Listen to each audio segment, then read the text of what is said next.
بسم اللہ الرحمن الرحیم۔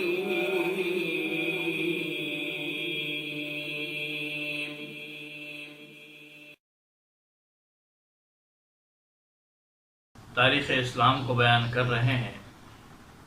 پہلی قسط آپ کے سامنے پیش کیے ہیں جس میں عرب کے طبقات کو ذکر کیا تھا، عرب بائدہ، عرب عاربہ، عرب مستعربہ۔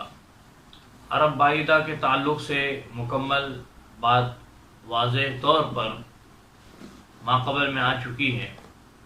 اب نمبر 2 عرب عاربہ کی بات کر رہے ہیں کہ یہ کسی قوم ہے، جیسے کہ وہاں بتلایا تھا کہ سام بن نوح کی اولاد ہے اور وہی عرب بائدہ ہیں، تو اسی طریقے سے یہ عرب عاربہ کون ہیں، کس کی اولاد ہیں، اس کو ذکر کر رہے ہیں۔ عرب عاربہ یہ طبقہ قحطان کی اولاد سمجھا جاتا ہے۔ قحطان سے پہلے حضرت نوح علیہ السلام تک قحطان کے بزرگوں میں کسی کی زبان عربی نہیں تھی۔ قحطان کی اولاد نے عربی زبان کا استعمال کیا اور یہ زبان انہوں نے عرب بائدہ سے ہی حاصل کی اور سیکھی ہے۔ قحطانی قبائل 2 حصوں میں منقسم ہیں۔ Number 1 یمینیہ، number 2 سبائیہ۔ قحطان کی نسب نامے میں علماء نے بڑا اختلاف کیا ہے۔ بعض کہتے ہیں کہ عامر بن شانح بن ارقشد بن سام بن نوح کا بیٹا اور قانے اور یقطعن کا بھائی تھا قحطان، لیکن تورات میں اس کا تذکرہ اور ذکر نہیں ملتا۔ البتہ قانے اور یقطعن کا تورات میں ذکر ملتا ہے۔ بعض حضرات کا کہنا یہ ہے کہ یقطعن ہی کا معرب قحطان ہے، یعنی جس کو یقطعن کہا جاتا ہے وہی قحطان ہے۔ بعض حضرات کہتے ہیں یمن بن قیدار بن اسماعیل کا بیٹا قحطان تھا۔ ابن ہشام کا قول ہے کہ یعرب بن قحطان کو یمن بھی کہتے ہیں اور اسی کے نام سے یمن کا ملک جانا جاتا ہے۔ اگر قحطان حضرت اسماعیل علیہ السلام کی اولاد میں سے ہیں تو پھر کل اہل عرب بنی اسماعیل ثابت ہوتے ہیں، کیونکہ عدنان اور قحطان 2 ہی شخص تمام قبائل عرب کے مود سے اعلیٰ ہیں، مگر زیادہ محقق اور قابل قبول یہی قول ہے کہ قحطان اور یقطعن ایک ہی شخص کے نام ہیں، اور قحطانی بنی اسماعیل کے پہلے نہیں ہیں۔ اب عرب عاربہ یا قحطانی قبائل میں بعض بڑے بڑے بادشاہ ایسے گزرے ہیں جن کا نسب نامہ بھی آگے آ رہا ہے، اور تمام جزیرہ نمایاں عرب پر یہ لوگ متولی رہے۔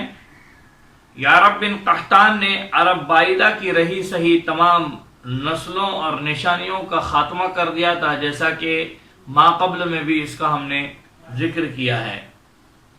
بنی قحطان کا مختصر اور ضروری شجر نسب، جس کو یہاں ہم عکس میں دکھا رہے ہیں، آپ اس سے سمجھ سکتے ہیں۔ قحطانی قبائل کا اصلی مقام اور قدیم وطن یمن سمجھا جاتا ہے، اور ان میں قحطانی قبائل میں حمیری اور ازدی قبائل بہت زیادہ مشہور نامور سمجھے جاتے ہیں۔ قبائل ازدی میں شہر سبا اور جنوب عرب کی حکومت رہی۔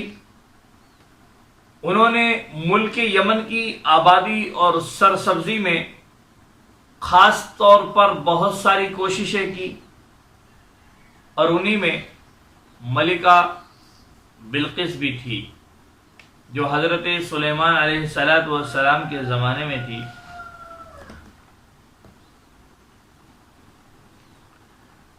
قبائل ازد میں سے ایک قبیلے نے مدینے کی طرف آ کر سکونت اختیار کی، وہاں قیام کیا اور وہاں اپنی حکومت قائم کی۔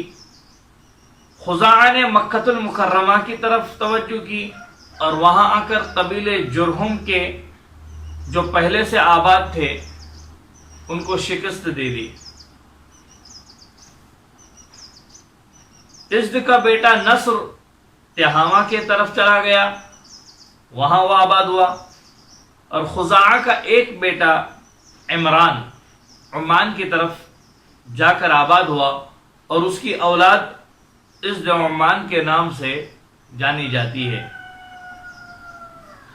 دوسرا غسان شام کی سرحد پر جا کر آباد ہوا اور سرحدی قبائل کو محکوم بنا کر اپنی حکومت قائم کر لی۔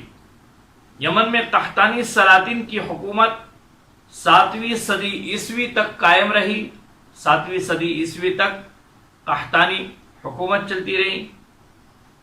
غسان کی قحطانی حکومت کی سلطنت روم سے سرحد ملتی تھی، اور حیرہ کی قحطانی ریاست سلطنت فارس کی ہمسایہ تھی۔ ظہور اسلام کے وقت قحطانی قبائل خوب طاقتور اور تمام ملک عرب پر متولی تھے۔ یہ دوسری قوم عرب کا دوسرا طبقہ عرب عاربہ، اس کو ذکر کیا۔ نمبر 1 پہ عرب بائدہ کو ذکر کیا۔ آپ خود بھی سنیں اور دوسروں تک اس کو پہنچانے کی کوشش کریں۔ جزاکم اللہ۔